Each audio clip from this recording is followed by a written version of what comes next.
Frédéric, nous sommes ici devant le centre hospitalier de Douai. La situation sanitaire du pays est fortement dégradée. L'accès aux soins des habitantes et des habitants n'est plus garanti.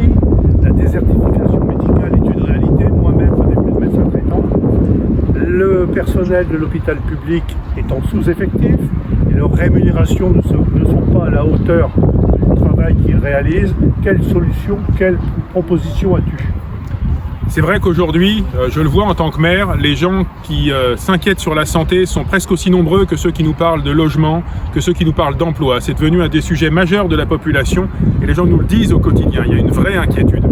Je veux dire aussi que dans cette situation, c'est l'hôpital public qui peut-être souffre le plus parce que c'est l'hôpital public qui prend toute la charge et qui ne peut jamais dire non, et c'est son honneur. Les cas les plus complexes, les personnes avec aussi des problématiques sociales se retrouvent souvent à l'hôpital public et c'est l'hôpital public qu'il faut soutenir en recrutant, en améliorant la rémunération, en améliorant aussi la situation de ceux qui travaillent en horaire décalé, le soir, le week-end. Et puis il faut travailler aussi en ville. Il faut dire une chose, en ville, il n'y a pas de désert infirmier.